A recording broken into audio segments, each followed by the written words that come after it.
صحیح مسلم کی روایت ہے، جویریہ رضی اللہ عنہا جو امہات المومنین ہماری ماؤں میں سے ایک ماں ہیں، روایت کی کہ نبی اکرم صلی اللہ علیہ وسلم فجر کے لیے گھر سے نکلے تو میں جو ہے نماز کی جگہ بیٹھی ہوئی تھی وظیفہ کرتے ہوئے، اللہ کا ذکر کرتے ہوئے، وظیفہ مطلب اللہ کا ذکر کرتے بیٹھی تھی۔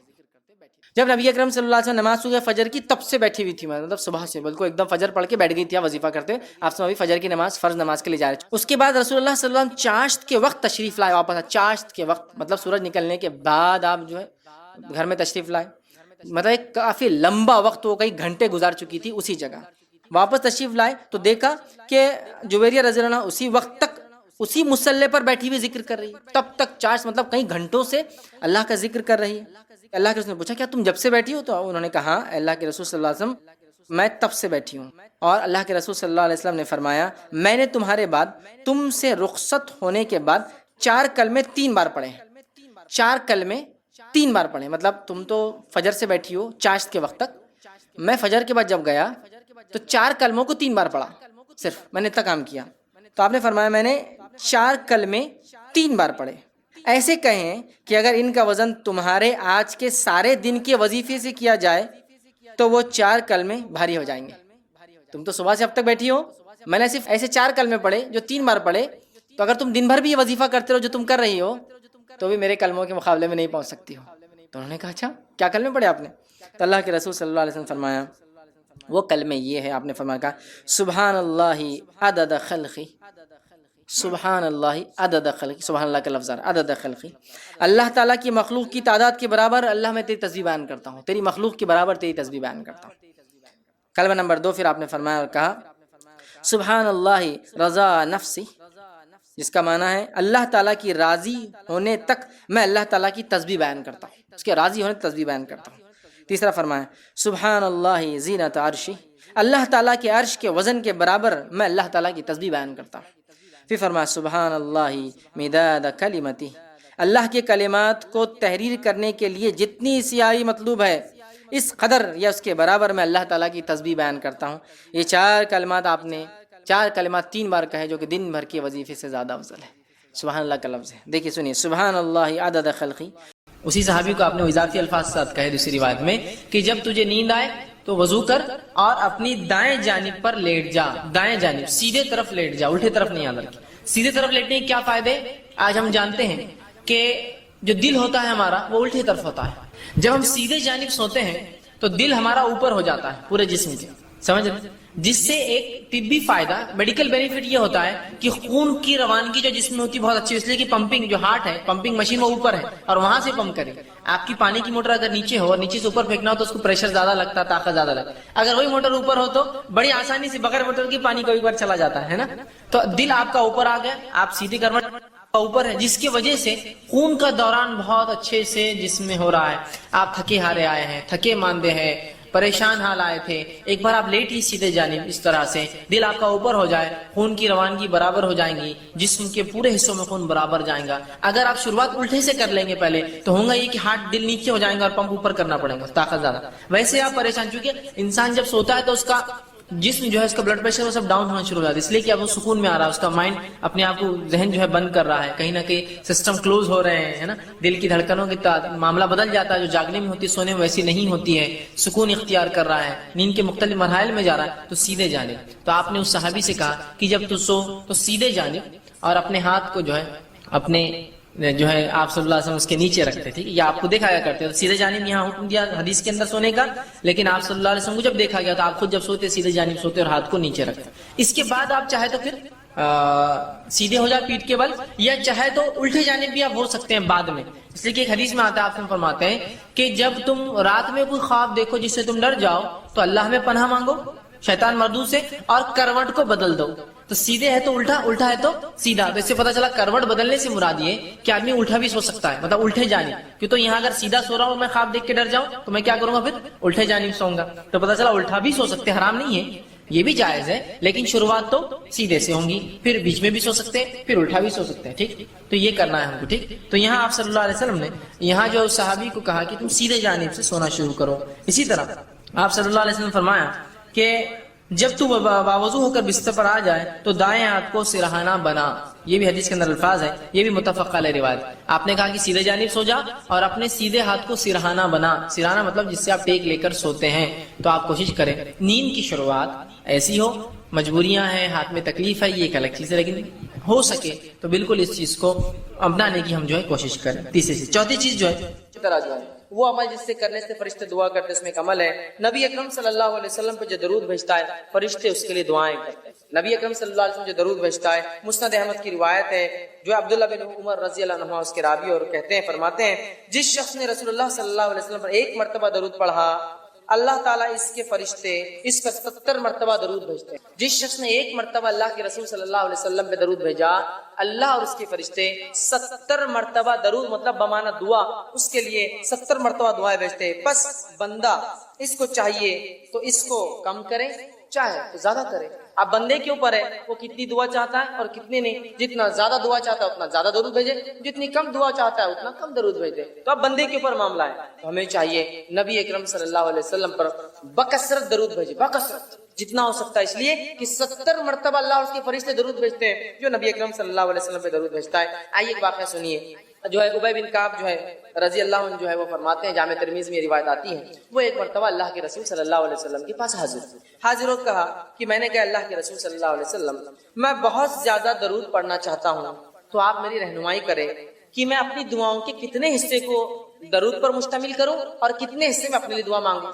اور پھر انہوں نے کہا اور میں کتنا حصہ مخصوص کروں دعاؤں کے لیے اور کتنا حصہ آپ کے لیے. تو آپ نے فرمایا تو جت قدر چاہے اتنا، جتنا پسند کرے کرے. تو انہوں نے فرمایا صحابی نے کیا 1/4 1/4 حصہ میں اپنی دعاؤں کا درود کے لیے مخصوص کر دوں؟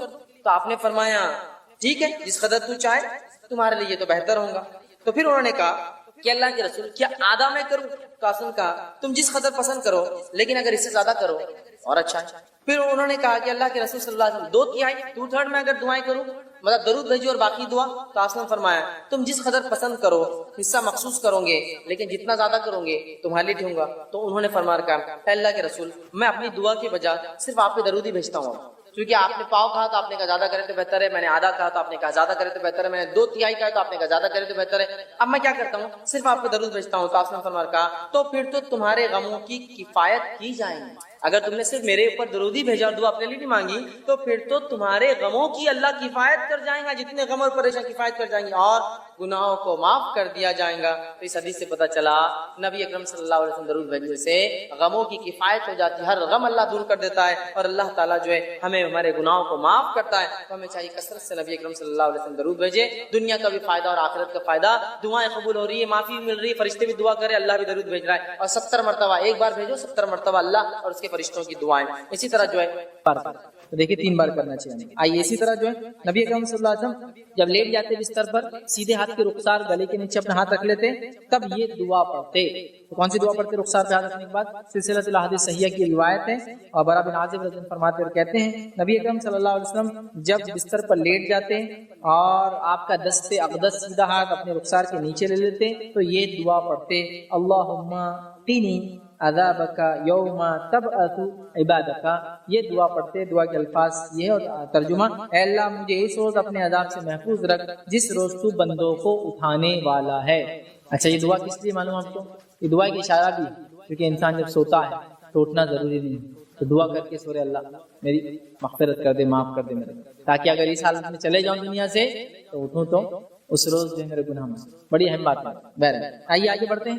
نبی اکرم صلی اللہ علیہ وسلم بستر پہ لیٹ جاتے تو اور کیا کام کرتے؟ تو اللہ کے رسول صلی اللہ علیہ وسلم گناہوں کی معافی، شیطان سے دوری اور بہترین افراد کی رفاقت کی بھی دعا کرتے. جب سونے جاتے تو کیا دعا کرتے؟ گناہوں کی معافی، شیطان سے دوری اور بہترین لوگوں کی رفاقت، دوستی جس کو بولیں گے فرینڈشپ ہو، اس کی آپ جو ہے دعا کیا کرتے تھے. اور رات کے وقت نبی اکرم صلی اللہ علیہ وسلم اس دعا کو جو ہے پڑھا کرتے تھے. اسی طرح جو ہے نبی اکرم صلی اللہ علیہ وسلم سونے سے پہلے جو اعمال کرتے اس میں ایک یہ ہے کہ آپ بھوک سے پناہ طلب کرتے اور سونے سے پہلے بھوک سے پناہ طلب کرتے، یاد رکھیے. اور ام المومنین عائشہ فرماتی اور کہتی ہے کہ اللہ کے رسول صلی اللہ علیہ وسلم جو ہے سونے سے پہلے جب بستر پر جاتے تو یہ دعا پڑھتے کہ اے اللہ میں آپ کی پناہ میں آتا ہوں آزادی دینے والی ہر برائی سے اور بھوک سے جو میرے ساتھ سوتے وقت تک رہے. ٹھیک ہے، تو یہ دعا بھی آپ کر کے سویا کرتے ہیں۔ اسی طرح ابن حبان کی ایک روایت ہے، نبی اکرم صلی اللہ علیہ وسلم اپنے گناہوں کی معافی کی دعا کر کے یاد رکھ کے سویا کرتے تھے، اور سلسلۃ الاحادیث صحیحہ کے اندر بھی یہ روایت آتی ہے، اور روایت کافی طویل ہے، یاد رکھیے۔ بس مختصر سے دعا رکھ دیتا ہوں۔ دعا کے الفاظ یہ ہیں کہ اللہ کے رسول یہ پڑھتے تھے، لا الہ الا اللہ وحدہ لا شریک لہ لہ الملک وله الحمد وهو على كل شيء قدیر لا حول ولا قوة الا باللہ سبحان اللہ والحمد للہ ولا الہ الا اللہ واللہ اکبر، یہ پڑھ کے آپ بہرحال سویا کرتے تھے۔ اسی طرح جو ہے سوتے وقت تسبیح تحلیل جو پڑھنا غلام ملنے سے زیادہ بہتر ہے۔ سوتے وقت کی ایک تسبیح یاد رکھیے، وہ تسبیح اگر سونے سے پہلے ہم پڑھیں تو غلام ملنے سے کیا ہوتا ہے، آپ کو ایک اسسٹنٹ مل جاتا ہے، کام میں آسانی ہوتی ہے، اس سے بہتر ہے۔ کون سی تسبیح ہے؟ کافی لمبے الفاظ ہیں، حدیث کے پورے الفاظ نہ رکھتے ہوں، آپ کو صرف وہ تسبیح بتا دیتا ہوں۔ الفاظ یہ ہے کہ حضرت فاطمہ گئی اور اپنے والد سے کہا کہ ابا جان کچھ غلام آئے ہیں آپ کے پاس، ہمیں تحفۃ دے دیں۔ تب نبی اکرم صلی اللہ علیہ وسلم فرمائے غلام کو آنے سے زیادہ تمہارے لیے بہتر ہے کہ تم سونے سے پہلے کیا کرو، 34 بار اللہ اکبر، سبحان اللہ 33 بار، اور پھر الحمدللہ 33 بار۔ نماز کے بعد جو تسبیح پڑھتے ہیں وہ الگ، اور سوتے وقت کی تسبیح الگ ہے۔ نماز کے بعد کی تسبیح 33 بار سبحان اللہ، 33 بار الحمدللہ، 33 بار اللہ اکبر، اور آخر میں لا الہ الا اللہ وحدہ لا شریک لہ لہ الملک وله الحمد وهو على كل شيء قدیر، یہ ہوتی 100، یہ ہے نماز کے بعد۔ لیکن سونے سے پہلے کی تسبیح کیا ہے؟ 34 بار اللہ اکبر، 33 بار سبحان اللہ، اور 33 بار الحمدللہ، ہوئے 100۔ ٹھیک ہے، یہ پڑھ کے سنا ہے غلام ملنے سے زیادہ بہتر ہے۔ تو اللہ کے رسول نے حکم دیا، اور حضرت فاطمہ حضرت علی دونوں یہ تسبیح پڑھا کرتے تھے۔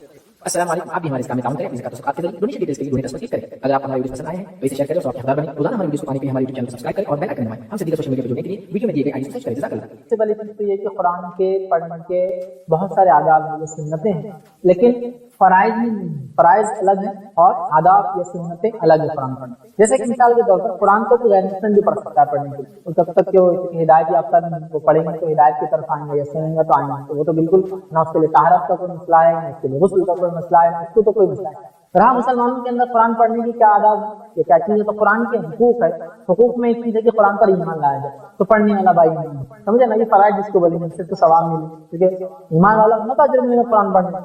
لیکن اگر آداب کی حد تک ملے گا تو سنت ہے کیا، تو قرآن کو باوضو منہ کر پڑھا جائے، قرآن کو قبلے رخ منہ کر کے پڑھا جائے۔ ویسے قبلے کا معاملہ تو دعا قرآن نماز میں تو فرض ہے، ہر عبادت میں کوشش کرے قبلے رخ ہو، اس لیے کہ قبلہ ہمارے زندہ اور مردہ دونوں کا قبلہ ہے، تو لہٰذا قبلے رخ ہو کر تو کوشش کرے کہ ہر کام کیا جائے۔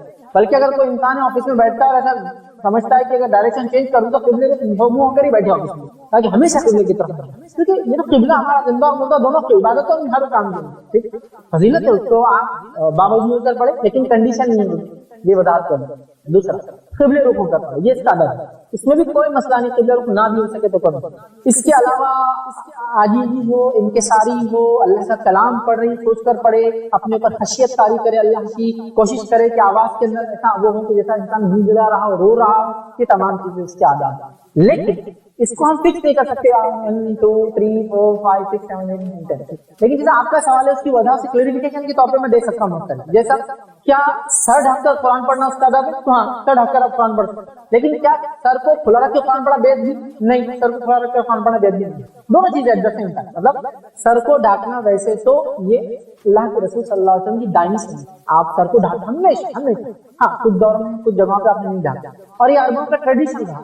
آج بھی عرب میں ایک لٹریٹ طبقہ جو ہے، اگر آپ سر کھلا رکھے تو ایک دم ایسا بولیں گے ریسیو کر کے صلاح مطلب نماز میں یہ نہیں کر سکتے، آپ کٹ کر سکتے ہیں اور پھر رکھ لیجیے۔ آپ کٹ کرنا بھی اور بند کرنا دونوں جو بھی ہو سکتا ہے آپ نے کیا، اور آپ کا سب کو آئیڈیا ہوتا ہے اپنے موبائل فون بند کیسا ہوتا، نکالا اور ڈال دیا، یہ کیا جا سکتا۔ پوری لوگوں کی نماز خراب کرنے سے اچھا یہ عمل ہے۔ ہاں بس یہ مسئلے کا علم نہیں ہوتا، یہ مسئلے کا علم نہیں۔ اب ہوتا کیا ہے، نماز میں گری ہوئی ٹوپی برابر اٹھا کے پہنتا ہوں لیکن موبائل نہیں کٹ کرتا، نہیں غلط عمل، پھر گری ہوئی ٹوپی اٹھانا کہاں سے ثابت ہے؟ کئی بار گر رہی، ہر بار اٹھتے وقت پہن رہا ہوں، یہ چھوڑ دینا اس کو بھی۔ جب آپ موبائل کو نہیں بند کر سکتے ٹوپی بھی نہیں اٹھانا چاہیے، تو کیا ہوتا ہے ہم کو علم نہیں مسئلے کا، اور لوگ بولتے بھی نہیں۔ دیکھیے موبائل اگر بچ جائے تو نکال کر بند کرنا درست ہے، آپ لوگ بند کر لیا کیجیے، تو کتنے لوگوں کو علم ہو جائیں گا نا؟ نہیں، یہ تو نہیں بولیں گے۔ جو علمی مسئلہ یہ ہے کہ بعد میں یا پہلے بول دیا جائے موبائل بچ بھی جائے تو بند کر لیجیے، نماز سے پہلے ویسے احتیاطاً بند کر لینا چاہیے۔ انسان ہے لیکن غفلت ہوگی، اس کو لگا بند کیا لیکن اس نے بند نہیں کیا تھا۔ کسی کا لے کے آیا گھر میں کوئی بیمار ہے، کسی نے کہا ہینڈ سیٹ رکھو بھائی تمہارے پاس بیمار ہے، تمہارے گھر میں کال کی ضرورت، اس کو استعمال کرنا آتا نہیں بیچارے کو، بچ گیا، ایٹ لیسٹ یہ تو معلوم ہو کٹ کر سکتا ہے، تو یہ کرنا چاہیے نماز میں، اس لیے کہ اس سے انشاءاللہ نماز میں کوئی فرق نہیں آتا۔ اسی طرح جو ہے نماز میں بات چیت کرنا، ٹھیک، وہ بات چیت جو نماز کی درستگی کا حصہ جائز ہے، لقمہ دینا، سبحان اللہ کہنا غلطی ہونے پر، ٹھیک ہے, یا ایسی حرکت کی عورتیں آواز کرے کہ امام سمجھ جائے کہ اس سے کچھ نہ کچھ غلطی ہو رہی ہے, یہ تمام چیزیں نماز کے اندر بھی یاد رکھیے جائز ہے, اس میں کوئی مسئلہ نہیں. ٹھیک, اسی طرح کوئی معمولی سا کام ایسا کرنا جیسا کپڑوں کو سیدھا کر لینا, معمولی سا بکثرت کپڑوں کو سمیٹنا منع ہے. یہ تو معمولی سا کام جو ضروری بھی ہے کپڑے کے تعلق سے, وہ کرنے میں کوئی حرج نہیں, یہ سب کر سکتے ہیں. ایک بٹن سے دوسرا بٹن مل گیا, جب آپ اٹھے پورا شرٹ ہی اٹھ جا رہا ہے اوپر, ہوتا ہے نا کبھی, تو خالی آپ نے معمولی سا کھینچ لیا اس کو نیچے, یہ ہو سکتا ہے. لیکن یہ نہیں کہ آپ نے چھوٹا شرٹ پہن کے پورا ٹائم کھینچا ہے, وہ میں نے بس تفصیلات لے لی.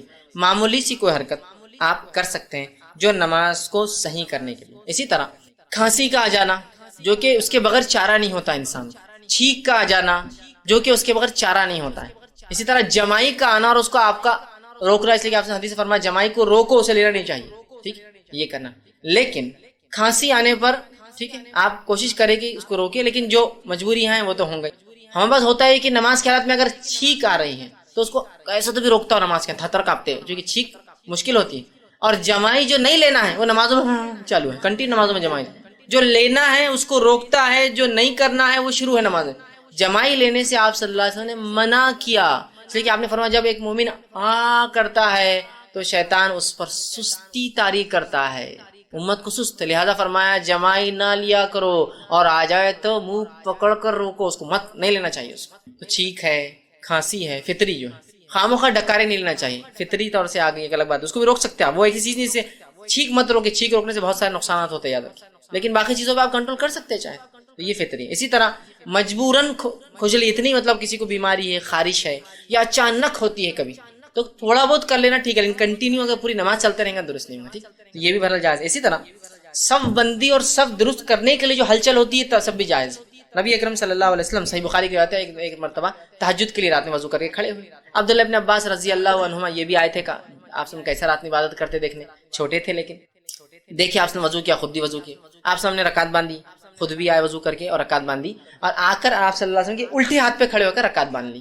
نبی اکرم صلی اللہ علیہ وسلم نے چونکہ مقتدی سیدھے ہاتھ پہ کھڑا ہوگا امام کے, اگر دو ہی لوگ ہیں تو سیدھے, اور اسی سے پتہ چلے گا کہ یہ مقتدی ہے. آپ صلی اللہ علیہ وسلم نماز کی حالت میں ان کو اس ہاتھ سے پیچھے سے پہلے اسی الٹے ہاتھ سے ادھر دھکا دیا, اور پھر سیدھے ہاتھ سے پکڑ کے بازو لا کے کھڑا کر دیا. سمجھا, تعلیم دے رہے ہیں کہ سیدھے ہاتھ کی طرف کھڑا رہے گا مقتدی, اگر دو ہے تو الٹے ہاتھ کی طرف میں. تو آپ نے دھکا دیا اور ادھر سے پکڑ کے لا کر ادھر کھڑا کر. عبداللہ ابن عباس ادھر سے ادھر آئے, کھڑے ہوئے اور کہا اللہ کے رسول نے سورہ بقرہ پڑھ لی, میں نے سوچا اب رکوع کریں گے. پھر سورہ آل عمران پڑھ لی, پھر میں نے سوچا اب رکوع کریں گے. اس کے بعد آپ صلی اللہ علیہ وسلم سورہ نساء شروع کر دی, تو میں جا کے پھر سو گیا.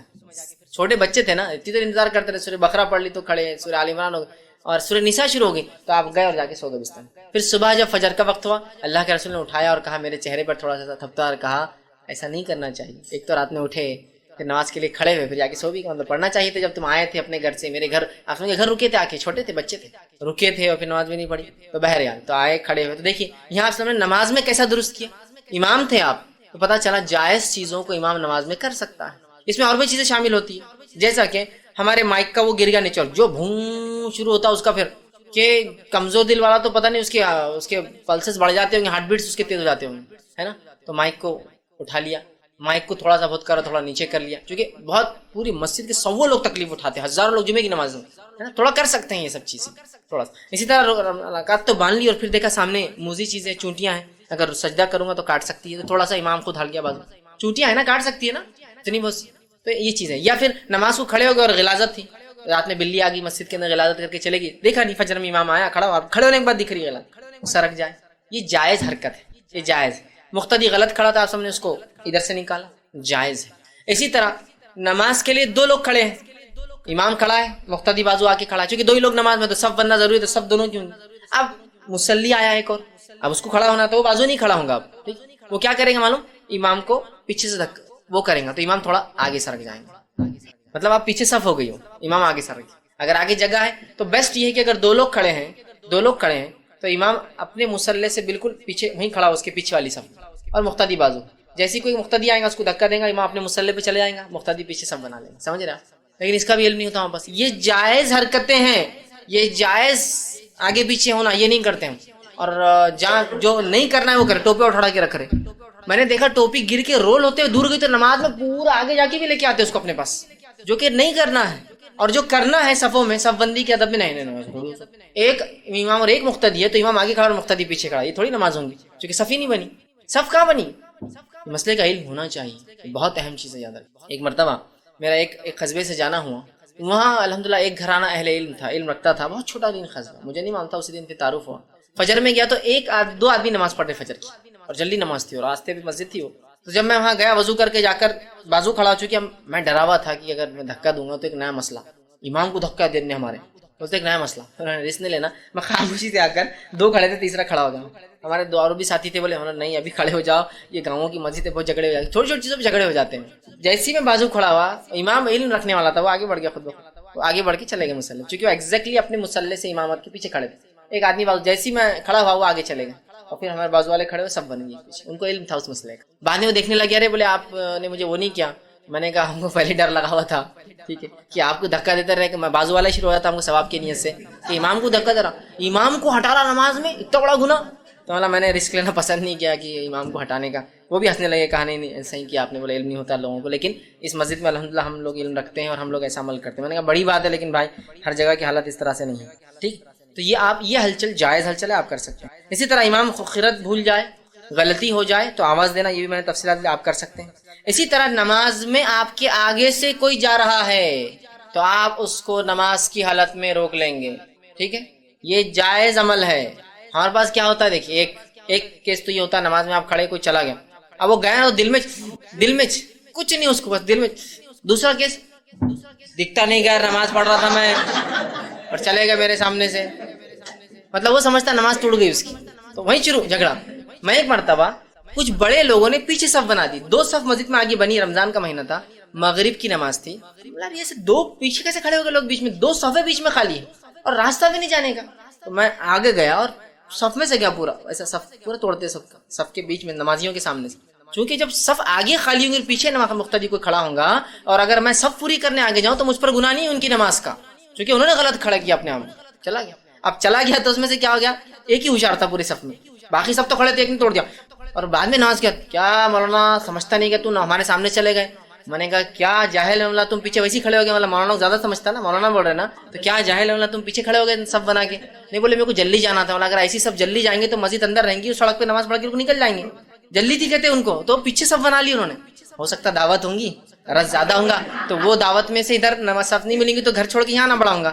آپ لگا کہ یار دستر تو جبھی بچ جاتا، صف مغرب ہوتے لوگ پڑھ رہے دستر بچ جاتا، تو پیچھے کھڑے ہو گئے۔ میں نے کہا کیا جاہل، تم کو اتنا بھی نہیں سمجھا کہ تم ایسی صف نہیں بنا سکتے، تو کچھ نہیں، خاموش ہو گیا تم، چونکہ غلطی ان کی تھی، تو توڑا بھی دیا اس نے۔ تو 2 ہوتے ہیں، ایک تو یا تو دل میں کڑتے ہیں، دوسرا نماز توڑ دیتے ہیں۔ آپ کو کیا کرنا ہے، جب کوئی نمازی کے آگے سے جا، آپ فرماتے ہیں اس شخص کو وہ روک لیں گا۔ حدیث کے الفاظ کیا ہے دیکھیے، صحیح بخاری اور صحیح مسلم کی، جب کوئی سترے کے طرف منہ کر کے نماز پڑھ رہا ہو، اب امام کے آگے جو ہے وہ اس کا سترہ ہو جاتا ہے، لیکن اگر میں اکیلا پڑھ رہا ہوں تو میرے آگے کوئی چیز ہے تو وہ میرا سترہ ہے، اور کوئی اس کے آگے سے گزرنا چاہے، مطلب وہ سترے کی لمٹ کے اندر سے، سجدہ گاہ کے اندر سے، تو آپ فرماتے آگے سے گزرنا چاہے تو اسے روک دے، اگر وہ رکنے سے انکار کرے تو لڑے۔ حدیث کے الفاظ آپ نے فرمایا لڑائی کرے، اس لیے کہ وہ شیطان ہے جو نمازی کے سامنے سے جا رہا ہے۔ جائز لڑائی ہے، کر سکتے ہیں آپ، کہ روک دینا ہے، نہ رکے تو دھکا دے، نہ رکے تو لڑائی کرے اس سے کہ میں جانے نہیں دوں گا تجھے یہاں سے۔